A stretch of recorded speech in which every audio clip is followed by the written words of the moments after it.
ბატონო მიხეილ, თქვენი წარდგენა საზოგადოებას უკვე არ ჭირდება, ამდენად მივესალმოთ ძვირფას ტელემაყურებლებს. უკვე ორი კვირა რაც პრაქტიკულად ჩვენ ახალი არაფერი ჩაგვიწერია და ამდენად სათქმელიც დაგვიგროვდა.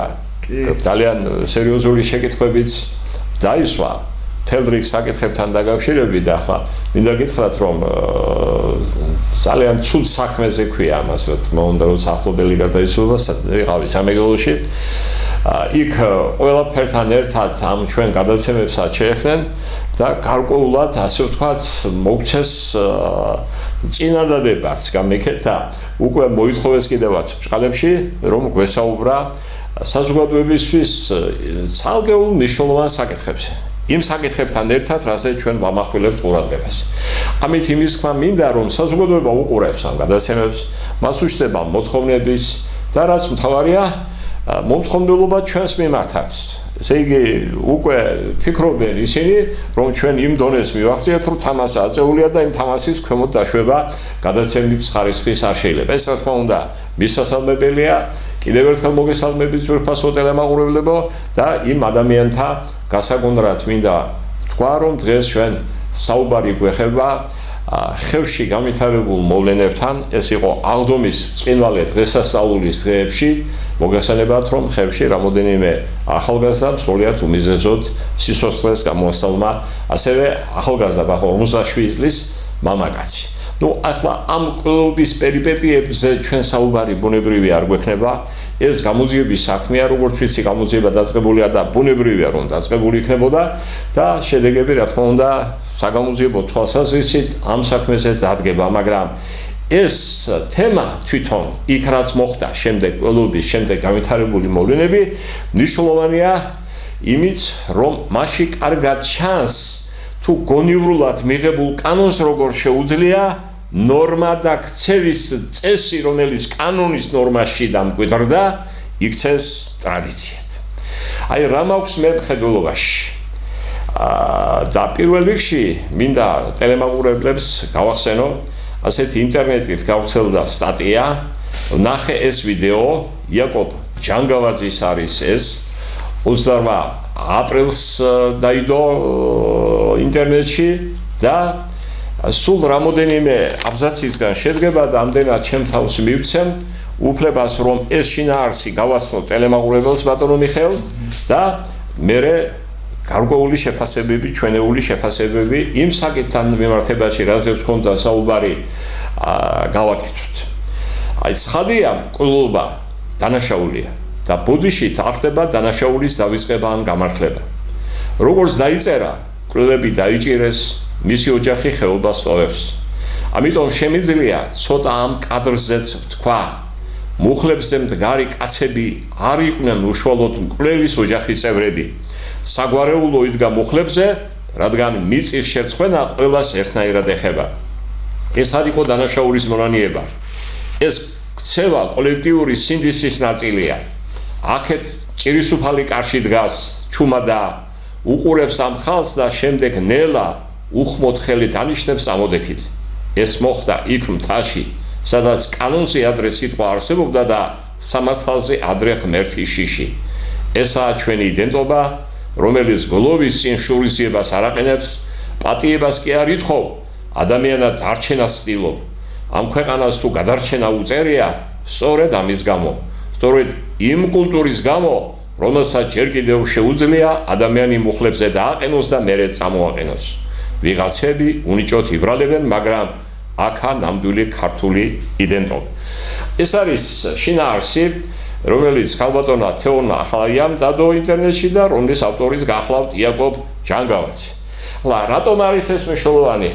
აი, როდესაც უყურებ ამ და ისმენ თუ როგორ შეუძლია ადამიანმა და განსაკუთრებით ახალგაზრდებმა გაიმეტონ ასევე თავიანთი თანამოძმე ქართველი კაცი და ნებისმიერი ადამიანი გამიგეთ სასიკვდილოდ ეს დიდი ტრაგედია.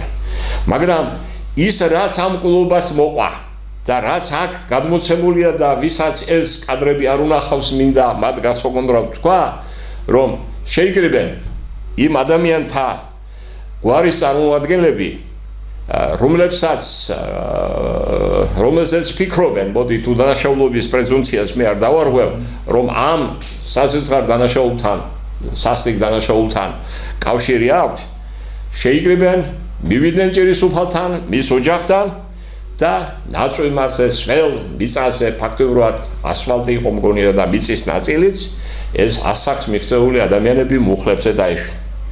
და რეაქცია როგორი იყო? როგორ უყურებდნენ ისინი ერთმანეთს? გამიგეთ?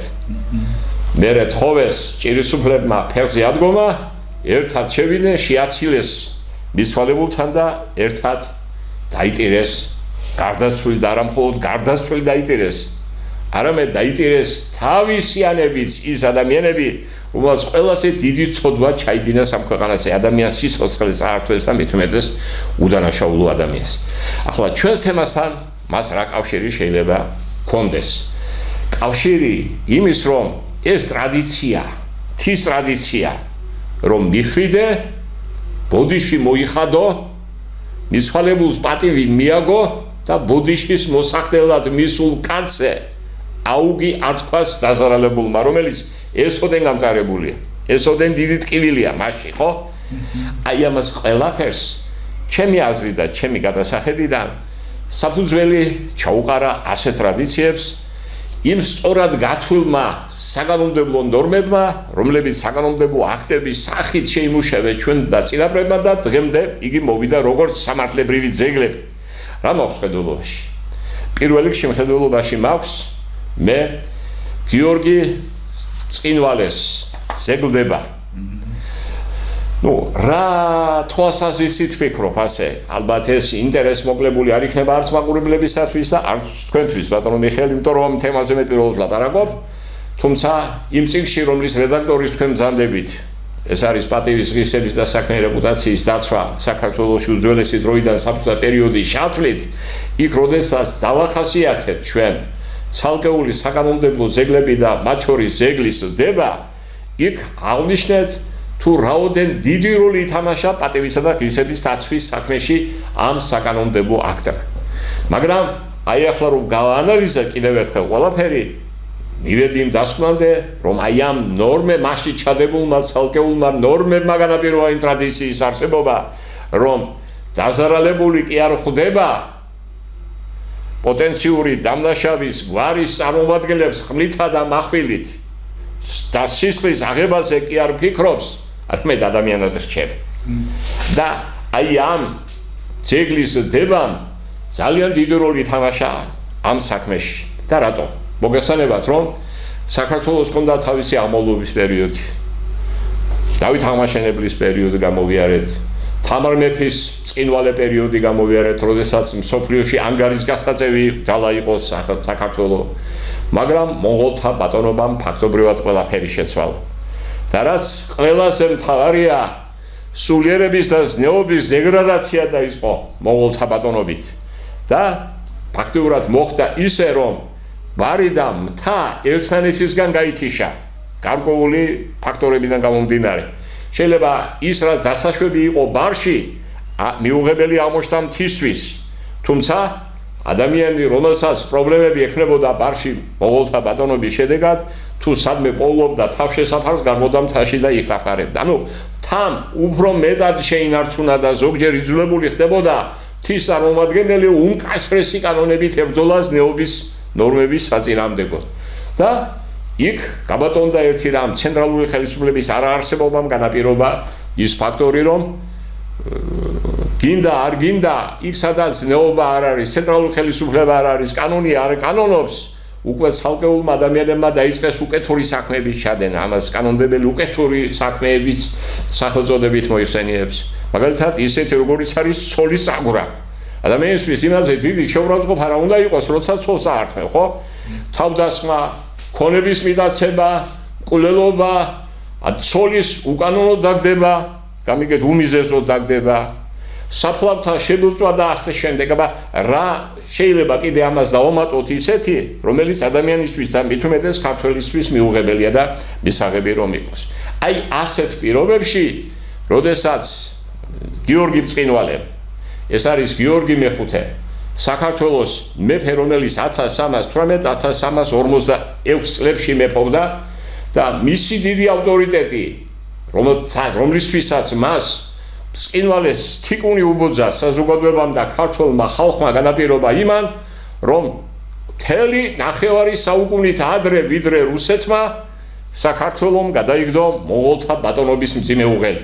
ხო გახსოვთ, თოხთამიში 1380 წელს დაამარცხეს რუსეთის მთავრებმა და ამის შემდეგ განთავისუფლდა მონღოლებისგან რუსეთი და საქართველოში ეს მოხდა 1335 წელს, ანუ მთელი 45 წლით ადრე. და ამ დიდმა პიროვნებამ გააერთიანა სრულიად საქართველო, მაგრამ ერთი რამ მან კარგად დაინახა, რომ ყველგან ერთნაირი პრობლემა არ იყო და განსაკუთრებით პრობლემატური იყო ცენტრალური ხელისუფლების დამკვიდრება მთაში. ხო? იქ თავისუფლებას მიჩვეული ხალხია, რომელიც გარდა ამისა აძლევს თავის უფლებას ასეთი უკეთური ქმედებები ამ დანაშაულებით ჩაიდინოს. მაგრამ ამის წინააღმდეგ პირდაპირ ხმალამოღებული მიჭრა და ბრძოლა შედეგის მომტანი არ იქნება. ამისთვის საჭიროა ეტაპობრივად გარკვეული ქმედებების განხორციელება და ეტაპობრივად დაიწყო მან იმ საგანონმდებლო აქტების შექმნა, რომელსაც საქართველოს არსებული მდგომარეობიდან უნდა გამოიყვანა და პირველი ამ გზაზე იყო რისი სისხლის აღების მანკიერი ტრადიციისგან და აი ესეთ უკეთური ქმედებებისგან ქვეყნის განთავისუფლება. თვითონ დაიარაო, რა ქვია, ისტორიკოსი და მე ისტორია გვეუბნება გიორგი მეფემ თიულეთი და იქიდან დაბრუნებულმა სავარაუდოდ 1335 წელს შექმნა გიორგი ბრწყინვალის ზეგლდება, აი ესე შევიდა ისტორიაში და 46 მუხლისგან შედგება, როგორც გახსოვთ ბატონო მიხეილ, სულ ეს ზეგლისდება, არაერთი მნიშვნელოვანი ნორმაა მასში შეტანილი, მას შორის პატივისცემის დაცვასთან დაკავშირებით, მაგრამ მე გამოყოფდი განსაკუთრებით აი ამ თემასთან დაკავშირებით, რაზეც ახლა მე დავიწყე საუბარი, 22 და 26 მუხლებს. რა არის ახლა აქ? არის ის, რომ შენ მოგაყენეს შეურაცხყოფა, მოგტაცეს წოლი, წაგართვეს ქონება, მოგიკლეს შვილი, აი ესეთ შემთხვევაში კოლექტივმა და ნათესაობამ კოლექტიურად კი არ უნდა აგოს პასუხი, არამედ პასუხი უნდა აგოს უშუალოდ დანაშაულის ჩამდენმა. ანუ კოლექტიური პასუხისმგებლობიდან ინდივიდუალურ პასუხისმგებლობაზე იქნა აქცენტი გადატანილი და ამისთვის მარტო საგანონმდებლო ნორმის მიღება არ გვაროდა. ხო, საზოგადოება უნდა შეგვიებოდა და მოთხოვნილება უნდა ქცეულიყო მისთვის ეს და რას აკეთებს? შენ გაძლევ ერთწლიან ვადას დასარადებულს, ხო? და ამ ერთი წლის განმავლობაში სამაგიერო მიაგე. მოსტაცე, მოკალი, მაგრამ თვითონ და არა მისი ოჯახისევრი ან არა მის სანათესაოს წარმომადგენელი. ახლა დღეს მე მავანი მეტყვის და სავსების სწორადაც როგორ თქვენ სწორად მეგაჩნიათ ის ამბავი, რომ ცენტრალური ხელისუფლების გვერდის ავლი თვითგასამართლის უფლებას აძლევს ნორმა ადამიანს დასარადებულს. არ მემაჩნია სწორად, მაგრამ სხვა გამოსავალი იქ არ იყო და მეფე ყველაზე კარგად ხვდებოდა. სხვა გზით იგი ვერ მიაღწევდა სისხლის აღების მანკიერი ტრადიციის დამარცხებას და იმ მანკიერების დამარცხებას, რასაც მთაში ჰქონდა ადგილი. და ამ კანონით მან მიაღწია იმას, რომ ერთი წელი გაქვს დაიოკე შეივნებები, მიაღწიე შედეგს, თუ აშკაცი ხარ, პრინციპში ყველაფერს თავი დავანებოთ, მაგრამ ამ ერთი წლის განმავლობაში თუ შენ ამას ვერ შეძლებ, მაშინ უკვე ცენტრალური ხელისუფლება ერევა საქმეში და იგი თავის თავზე იღებს ამ ქმედების შეფასებას და მის კვალიფიკაციას მის შედეგებიდან გამომდინარე. ამას შედეგი მოყვა ბატონებო და ის შედეგი ნახეთ. არა დღეს აი მთაში გვარზე კი არ იზია შური. ცეცხლითა და מחვილით კი არ მიუვარდა, არამედ იმან თავისი პასუხისმგებლობა გაიზიარა გვარმა და 90 წლის მოხუცი ჩაიყენეს სათავეში და მივიდნენ ბოდიშის მოსახდელად და ეს ბოდიში მიღებული იქნა დასარადებულის მხრიდან რაოდენ ტკივილით ძალიან დიდი არ უნდა ყოფილიყო. ანუ მე ისეთი შემთხვევა ვახსენე ახლა, როდესაც კანონში ჩადებული ნორმა ტრადიციის დაფუძნების საფუძველი გახდა. არ ვიცი მე რამდენად სწორად გამომივიდა და სწორად შევაფასე ეს არსებული სიტუაცია, მაგრამ მე ვფიქრობ, რომ ჩვენ ქართველები ამაყნი უნდა ვიყოთ იმით, რომ აი ესეთი ტრადიციები და აი ასეთ ტრადიციებს მორგებული და ან პირიქით სამართალს მორგებული ტრადიციები ჰქონდა საქართველოში. აი ერთი ხელის მოსმით კი არ ხდებოდა კანონების მიღება. არამედ ითვალისწინებდნენ ზნეობის ნორმებს, ტრადიციას, ყოფას და შედეგად ღებულობთ იმას, რომ ქართული გენეტიკა და თვითმყოფადობა დღემდე ასეთ ძალუმადაა შემორჩენილი. ახლა მე იმ ადამიანთა გასაგონდრად ვამბობ, ვინც ეშმაკს მიყიდა სული. აი მაბატიეთ რომ ამ სიტყვას ვლაპარაკობ, მაგრამ ფულს რო აიღებ შენი ტრადიციის და შენი ზნეობის ამ თუნდაც იმ ქვეყნის, სადაც შენ მიგიღეს, ცხოვრობ, მის მოქალაქედ იწოდები და მის ტრადიციებს ებრძვება, ეშმაკზე სულ მიყიდული ხარ, აბა რა ხარ კაცო. გამიგეთ? და აი ასეთ პერიოდში რომ ხელს უწევ იმ კანონების მიღებას, სადაც თურმე ცილის მწამებლისთვის ბოდიშის მოხდის დაკისრება ყოფილა უკანონობა და უსაფუძვლო და აკრძალული. ეს მე მხედველობაში მაქვს სიტყვის და გამოხატვის თავისუფლების შესახებ კანონი, სადაც პირდაპირ წერია, თუ კი პიროვნებას დაუდასტურდება, რომ ის ცილის მწამებელია, რაოდენ მძიმეც არ უნდა იყოს მისი ცილის ამება, დაზარალებულს თურმე უფლება არ აქვს, სასამართლოს მეშვეობით მოითხოვოს, რომ ცილის ამებელს დაიკისროს ბოდიშის მოხდა. აი ბოდიშის მოხდის ეს ფორმა გვაქვს, რაზეც ახლა მე ვისაუბრე, ხო? ამას ტრადიციულად ვერ შანთავ ადამიანის მეხსიერებიდან. იმ 90 წლის კაცმა, ვინც იქ ბოდიშის მოსახდელად მივიდა გვარის სახელით, მან ხო კარგად იცის და არაფერი შეიცვლება, მაგრამ ვინც ამას ხედავდა, ის პატარა ბავშვი იმასაც გათავისუფლებული აქვს უკვე, რომ სხვაგვარად ყოფა და ქცევა არ შეიძლება. სხვა შემთხვევაში ერი განადგურდება. ერს მოყვება დეგრადაცია და დაიკარგება ჩვენი იდენტობა. ეს შეიძლება ვიღაცის სურვილი იყოს, მაგრამ ამ სურვილებს, იმ უკეთურთა სურვილებს, ჩემო ბატონო მიხეილ, ახსულება არ უწევია. ახალი ადამიანის შექმნა, რომელიც მორგებული იქნება ვიღაცის ინტერესებს, მოსაჩვენებლად შეიძლება ამას ჰქონდეს ადგილი და ასე წარმოიდგინოს ვიღაცა, მაგრამ ქართული გენეტიკა პრაქტიკულად უცვლელია საუკუნეების მანძილზე და კიდევ ერთი მინდა გითხრათ. აი ჩვენ მივსწირი და სავსებით ბუნებრივად იმას, რომ დემოგრაფიული სიტუაცია საქართველოში არ თუ ისე სახარბიელოა. კლებულობს მოსახლეობა, გარბის საქართველოდან, მაგრამ ერთი რამ მინდა, ჩემო ძვირფასო ტელემაყურებლობო, ესეც სახადივითაა და ეს პერიოდი ჩვენ უნდა მოვიხადოთ. და იცით რატომ? იყო საქართველოს ისტორიაში პერიოდი, როდესაც საქართველოს მოსახლეობა 450-დან 600,000 არ აღემატებოდა. მაგრამ ქართველმა ერმა, როცა დაინახა გადაშენების საფრთხე, მოიკრიბა ძალა და ერთ პერიოდში საქართველოს მოსახლეობა 5 მილიონზე მეტი იყო. ხო? ახლა ისტორიაშიც ასეა. საქართველოს მოსახლეობას ზოგი ანგარიშობს 12 მილიონი, 11 მილიონით. ნუ ახლა 12-11 მილიონი ეს გადაჭარბებული ციფრებია და იქედანაც ჩანს, რომ აქ იგულისხმება იმ ყმადნაფიცი ქვეყნების მოსახლეობასთან ერთად. მაგრამ საქართველოს მოსახლეობა თუ დაუჯერებთ, ჩვენ და რატო არ უნდა დაუჯეროთ მონღოლთა აღწერას, გახსოვთ აღწერა ჩაატარეს. იმ აღწერის მიხედვით საქართველოს შეიძლება გამოიყვანა 90,000 მეომარი. 90,000 მეომარი 8 ოჯახზე, 8 ფუძეზე. ახლა გადაამრავლეთ ოჯახში რამდენი კაცი იქნებოდა და აი ამ გადამრავლების შედეგად ჩვენ გამოიყვანთ ციფრს, რომელიც 5 მილიონს უთანაგდება. ანუ 5 მილიონი იყო. ისევ გამრავლდება ქართველი ერი.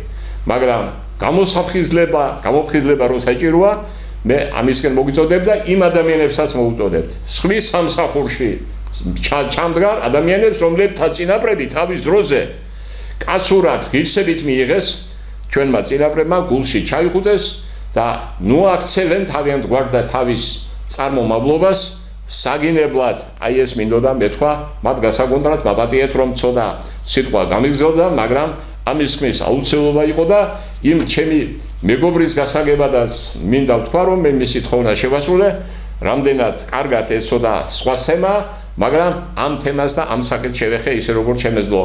თუმცა კიდევ ერთხელ გეტყვით, რომ გიორგი ბრწყინვალის ეგლის დებასთან დაკავშირებით თუ რა როლი ითამაშა მან საქართველოს ისტორიაში და ამ პიროვნებამ, არაერთ ისტორიულ ნაწარმოებში და ნაშრომში ნახავთ ინფორმაციას და პატივისცემის დაცვის საქმეში თუ რა როლი ითამაშა ამ საკანონმდებლო ძეგლმა, დღეს უკვე საკანონმდებლო ძეგლმა, ამის თაობაზე შეიძლება იხილოთ ჩვენს მოგზაურებულ ნაშრომში, რომელიც დავასახელე პატივისცემის და საქმე რეპუტაციის დაცვა საქართველოში უძველესი დროიდან საბჭოთა პერიოდის შარშმით გამოვიდა 2004 წელს. და საერთოდ პირველადაა ეს პრობლემა დასმული და პირველად გააკეთა ეს ბატონმა თემურმა.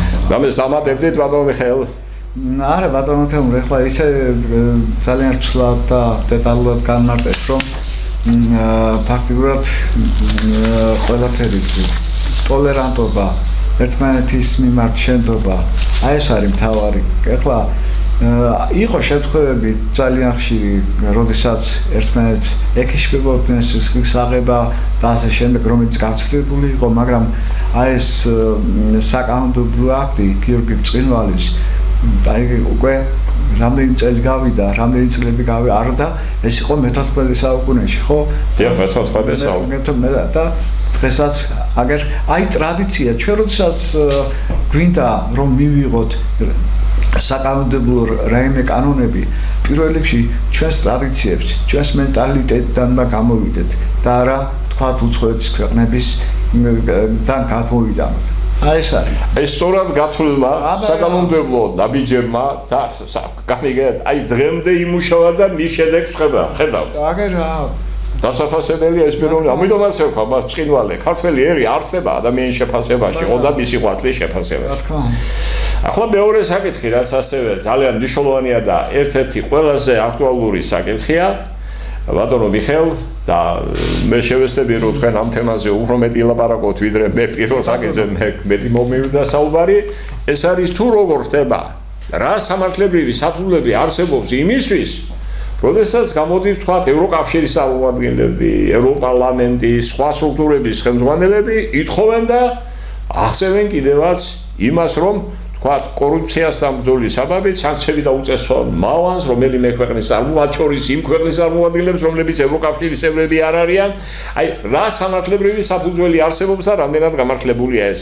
რას გვეტყოდით ამასთან დაკავშირებით? ბატონო, ძალიან აქტუალური თემაა, მე რომ გითხოთ, იმიტომ რომ ფაქტიურად აი, როდესაც ესმით ჩვენს ტელემაყურებლებს, რომ სანქცია დაუწესეს მოსამართლეს, პროკურორებს და ასე შემდეგ, ალბათ ბუნებრივია იბადება კითხვა, კი მაგრამ რატო, რა უფლება აქვს?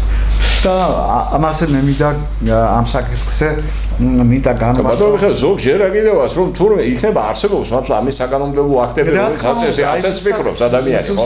სუსტად ამაზე მინდა გასაუბროთ. ეხლა მას შემდეგ რაც თემა კორუფციულმა სკანდალმა შეცრა მთელი ევროპა, მოგხსენებათ ეს 2021 წელი იყო. და ქალბატონმა უკვე 2022 წელს ქალბატონმა ევროპარლამენტის კომისიის პრეზიდენტმა ურსულ ფონ დერ ლაიენმა ხო აგერ დაანონსა რომ მას უკვე შეიტანა კანონპროექტი, რომ გამკაცდეს კორუფციის წინააღმდეგ ბრძოლა. მაგრამ სანამ უშუალოდ ბატონო თემურ გადავიდოდეთ და განმარტავდეთ ამ კანონმდებლობას, ალბათ უპრიანი არის, რომ მივაწოდოთ ინფორმაცია ტელემაყურებლებს თუ რა მოხდა ევროპაში, ევროპარლამენტში და ამის შემდეგ უკვე ვიმშელოთ აი ამ კანონპროექტზე. მოგეხსენებათ, რომ ეს იყო 2021 წელი 9 დეკემბერი ეს არის კორუფციის წინააღმდეგ ბრძოლის საერთაშორისო დღე. ბელგიის სამართალდამცავ ორგანოებმა ბრიუსელში ჩაატარეს დიდი რომ ვიტყვია სპეცოპერაცია 16 სპეცოპერაცია და დააკავეს 6 პიროვნება, მათ შორის 4-ს წარუდგინეს ბრალი. ესენი ვინ იყვნენ? ორი პიროვნება იყო შრომის დაცვის სამსახურის მუშაკები, ერთი იყო ყოფილი პარლამენტარი იტალიიდან, ესეთი გვარი იყო ანტონიო პაცერია და ევროპარლამენტის ყოფილი დეპუტატი იყო და გარდა ამისა დააკავეს ასევე მოქმედი ვიცე-პრეზიდენტი ევა კაილი ეს საბერძნეთის სოციალისტური პარტიის წარმომადგენელი იყო. ეხლა სხვა შორის ბელგიის პროკურატურამ გაავრცელა ინფორმაცია იმის შესახებ, რომ ეს პირები სპარსეთის ყურის სახელმწიფოსაგან იღებდნენ საჩუქრებს და ფულს და ისინი იმის სანაცვლოდ რომ ევროპარლამენტში ამ ქვეყნების ეკონომიკური და პოლიტიკური სასარგებლო ინფორმაცია მიეწოდებიათ. მაშინ გამოჩნდა მასმედიაში ის რომ ეს ქვეყანა იყო კატარი იყო და მასმედიის მტკიცებით ჟურნალისტებმა საქმის მასალები ნახეს, თამის სანაცვლოდ ეს კაილი, რომელიც როგორც გითხარით, იყო ვიცე-პრეზიდენტი, გადასცემდა ევროპარლამენტს ამ კატარის ქვეყნის სასარგებლო ინფორმაციას და იცავდა მის ინტერესებს. ეხლა გარდა ამისა მოხდა ის, რომ ამ პერიოდში პოლიციამ დააყატაყა მეგობრებო 600,000 евро, მათ შორის კაილის მამას ჩემოდაში ჰქონდა სავსე ევროები და აიმის ჩათვლით. და ალბათ ჯერ კიდევ ეხლა საიდან მოდის ეს? ჯერ კიდევ 2010 წელს ფეხბურთის ფედერაციამ დაანონსა, რომ უნდა ჩაეტარებია მსოფლიო ჩემპიონატი კატარში. თავიდანვე მეგობრებო, ამაზე უარყოფითი გამოხმაურება მოყვა, რადგანაც მასმედიაში განსაკუთრებით ამერიკულ გამოცემა Amnesty International-ში, რომ კატარში იღებოდა ადამიანის უფლებები, რომ არ იყო დაცული მიგრანტთა უფლებები და ასე შემდეგ. და მართლაც გამოჩნდა ინფორმაცია მასმედიაში იმის შესახებ, რომ გზების, სტადიონების, სასტუმროების მშენებლობაზე მუშაობდნენ მიგრანტები და წარმოიდგინეთ 40 გრადუსიან სიცხეში 14-18 საათი შესვენების გარეშე და ისინი იღებდნენ ხელფას მხოლოდ $200. უფრო დოლარს იღებდნენ $200 და სიკვდილიანობა ძალიან დიდი იყო. გამოიანგარიშეს ბატონო თემურ და ამ 10 წლის განმავლობაში 6500 მიგრანტი გარდაიცვალა ამ პირობებში. თუმცა ისიც უნდა აღნიშნოს, რომ ამ 11500-დან ბევრი საქმე გამოუწიებელი დარჩა. სხვა შორის კატარის ფეხბურთის ჩემპიონატის საორგანიზაციო კომიტეტის თავმჯდომარემ სხვა შორის აღიარა, რომ 500 მიგრანტიო გარდაიცვალა, მაგრამ ეს ფაქტიურად შეეწინააღმდეგა იმას, რომ ადრე იძახდნენ მხოლოდ 38-ს. ეხლა რაც შეეხება ის რა ქვია სხვა გარემოებებს, კატარი გარდა იმისა, რომ მასურდა, რომ აგერ რომ ეს არ გახმაურებული იყო მშრომელთა უფლებების დაცვა, ასევე მოითხოვდა ევროპარლამენტის ვიცე-პრეზიდენტისაგან, რომ ამ ქვეყანას დაეწესებია ვიზა ლიბერალიზაცია ну გააშღერა სხვა შორის ამ პიროვნებამ გააშღერა კიდევაც ეს ევა კაილმა გაავრცელა რომ ალბათ დროა რომ კატარმა და ქუვეითმაო ისარგებლოსო ვიზა ლიბერალიზაციითო გარდა ამისა აპირებდნენ კიდევაც იმას რომ გაზი შეეძინათ სპარსეთის ყურის ქვეყნებისაგან. Ну, მოგახსენებათ, რომ ამ შემთხვევაში უკვე ეს ევროპარლამენტმა ამ დროს ეს უარყო, რაც შეეხება მის სახმა, რომ ევა კაილი მიეცათ პასუხისმგებაში და უფლებამოსილება შეუჩერა. ანუ ქრთამის მიმცემები აქტიურ მოქმედებას ითხოვდნენ მათი ქვეყნის ინტერესების სასარგებლოდ და ამაში ლობირებდა მათ ქრთამის ამღები. ხო, ქრთამის ამღები კაილი, რომელსაც როგორც მოგახსენეთ, კარგა სოლიდური თანხა წაიღო და ის რაც გამოჩნდა. ხო, რაც გამოჩნდა და ეხლა სხვა შორის მე მახსოვს, იცით, რომ კაილს გარდა იმისა, რომ აი ეს დანაშაული ჩაიდინა, მან ასევე თავისი მეუღლე ერთ-ერთ საპასუხებლო თანამდებობას დანიშნა და როგორც გაშღერდა მაშინ ინტერესთა კონფლიქტი იყო და აი ეს ქმედებაც ჩაიდინა. აი ამ დანაშაულის ჩადენის შემდეგ ბატონო თემურ, როგორც მოგახსენეთ, გამოვიდა ქალბატონი ევროპარლამენტის პრეზიდენტი ფონ დე ლაიენი და აგერ გამოაცხადა რომ კანონის მთელი სიმკაცრით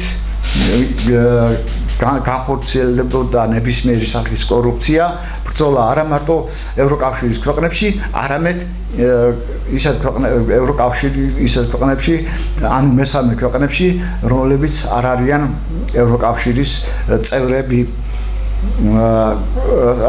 ეხლა აქ პრინციპში ეს ეს კანონპროექტი წარმოადგინა ევროკომისიისა და საგარეო უსაფრთხოების პოლიტიკის უმაღლესმა წარმომადგენელმა ორგანომ, რომელიც ეხება სტატუს კოს და ფაქტიურად ამ კანონს უწოდებდნენ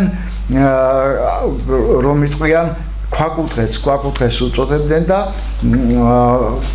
ძალიან სხვა შორის გამკაცრდა პასუხისმგებლობა ისეთი კორუფციული დანაშაულებისთვის, როგორიცაა პასიური და აქტიური ქრთამი, ზეგავლენით ვაჭრობა, სამსახურით მდგომარეობის ფოროტად გამოყენება და ასე შემდეგ. და აქ კანონპროექტში ბატონო თემურ ჩაწერილია რომ აუცილებელია გამოძიება და სისხლის სამართლებრივი დევნა განახორციელოსო მიუკერძოებელმაო საგამოძიებო ორგანომო. სხვა შორის ამ საკითხზე მე გავეცანი გერმანელი მეცნიერის პროფესორ დოქტორ კილიან ვეგნერის სტატიას ესეთი სათაური სისხლის სამართლის ინტერნაციონალიზაცია და ევროპეზაციის აქტუალური ტენდენციები ევროპის ანტიკორუფციული პაკეტის საფუძველზე. ეს არის ბატონი კილია ვეგნერი, ოდერის ფრანკფურტის ვაგნერის ევროპული უნივერსიტეტის პროფესორი და ის წერს რომ რანაირად შეიძლება ვთქვათ მიუკერძოებელიო საგამოძიებო ორგანო, როდესაცო ევროპის ქვეყნებშიო, მათ შორის გერმანიაშიო გამოძიებას აწარმოებსო პროკურატურაო, რომელიც შედისო იუსტიციის სამინისტროს დაქვემდებარებაშიო. და აქედან გამომდინარე, ამას ცოტა ეჭვი აქვს აი ეს მიუკერძოებელი და დამოუკიდებელი საგამოძიებო ორგანოს შექმნის თაობაზე. გარდა ამისა, მესამე ნაწილი ამ კანონის ეხება ისეთ ქვეყნებს, რომლებიც არ არიან ევროკავშირის წევრები. აქ უკვე სხვანაირად ფაქტიურად ამ კანონმა ფაქტიურად იგნორირება გაუკეთა სისხლის სამართლის პროცესის, სისხლის სამართლის წარმოების ტენდენციას და უფრო გადავიდა საგარეო ურთიერთობისკენ და დააწესა რომ თუ კი არსებობს ვარაუდი, როგორც წერია, იცი ბრალდება თუ არსებობსო შეიძლებაო რომ ისეთ პირებსო რომლებიც არ არიან ევროკავშირის წევრებიო დაუწესონო სანქციაო აუგზავნონ ევროკავშირის ქვეყნებში შესვლა გაუყინონ ანგარიშებიო ბრალდება მაგრამ ბატონო თემურ მოგეხსენებათ რომ ბრალდება ეს არნიშნავს იმას რომ აგერ დადგინდა გამოძებული იქნა საქმე განხორციელდა სისხლის სამართლებრივი დევნა განაჩენია შესული კანონიერ ძალაში არამედ მასში აღნიშნულია რომ უნდა არსებობდესო დასაბუთებული ვარაუდიო რომ აი ეს პიროვნებაო კორუმპირებულიაო და ჩადისო კორუფციულ ქმედებებსო და აქედან გამომდინარე სრულობითაც არ არის საჭირო განაჩენი და ევროკავშირის ქვეყნები უფლებამოსილები არიან რომ ასეთ პირს დაუწესონ აი სანქციები რაც გითხრათ ანუ უდანაშაულობის პრეზუმპციის როგორც ასეთი გააქრო აი ამ არა და ძალიან მიგვირს იცი ისეთ ქვეყნებში ევროკავშირის ისეთ ქვეყნებში როგორც არის საფრანგეთი რამდენჯერ თქვით მაგაზე ძალიან მაღალ დონეზეა უდანაშაულობის პრეზუმპცია და ფაქტიურად აი ამ კანონმა გააქრო უდანაშაულობის პრეზუმპცია მეტიც ბატონო თემურ აგერ როგორც აი ეს ბატონი პროფესორი კიალან ვეგნერი აღნიშნავს ეს არისო სხვის სახელმწიფო საქმეებში უხეში ჩარევაო ну ახლა ეს ასეც არის ახლა ჩვენ უკვე ეს ჩვენ თავზე გამოვცადეთ და ალბათ აინტერესებდათ ალბათ ტელემაყურებლებს იმის შესახებ თუ რა საკანონმდებლო საფუძველს ეყარებოდა და რომ დაუწესეს ჩვენს მოქალაქეებს აგერ მოსამართლეებს და სხვა პირებს სანქციები სწორედ აი ამ კანონმდებლობით რაც მე თქვენ გითხარით და ეს საერთაშორისო აღიარებულ პრინციპებს ეწინააღმდეგება აი თუნდაც იმ ნაწილში რაც ახლა თქვენ ბრძანეთ პრაქტიკულად ეს ნიშნავს უდანაშაულობის პრეზუმპციაზე უარის ხმას და კიდევ ერთი რამ მაგრაფერი წერია მე როგორც ვიცი ლობიზმის საგზავნებასთან დაკავშირებით და ლობიზმი რაღაცა ლობიზმი დასაშვებია მაგალითად ამერიკის შეერთებულ შტატებში იქ ფულს იღებს ადამიანები და ამას არავინ არ უარყოფს იმ თქვა ხარდასაჭერად გარკვეული პოზიციის რომელსაც ის კი არ მიიჩნევს საჭიროდ არამედ როცა ფულს აიღებს ის ფულის აღება აიძულებს და ასე შემდეგ ასეთი რამ ხდება და როგორ გავს ჭალებში რა თქმა უნდა ქართველი მეფის გიორგი მეხუთის ძალისხმევა საკანონმდებლო აქტის მიღებასთან აი ასე ზერელად მიღებულ ხალხის საზოგადოების დასაშოშმინებლადაა ეს კანონმდებლობა მიღებული მაგრამ სამწუხაროდ ეს მუშაობს ანუ თუ ხარ თანამდებობაზე შენი სიტყვა კანონზე მაღლა დგას და არანაირი პატივისცემა სანათლებრივი ტრადიციებისადმი, ზნეობის ნორმებისადმი, რა თქმა უნდა, ამ შემთხვევაში შეიძლება ამ კანონს რაღაც გამართლება ცალკეულ მიმართულებით ჰქონდეს, თავისთავად ხადია, ხო? მაგრამ რა თქმა უნდა ის არ უნდა ეწინააღმდეგებოდეს და რაც ვავარია ბატონო თემურ აგერ პროფესორი ვაგნერი მართალია როდესაც ფაქტიურად აი ეს სახელმწიფო თქვა ევროკავშირის სახელმწიფო ერევა სხვა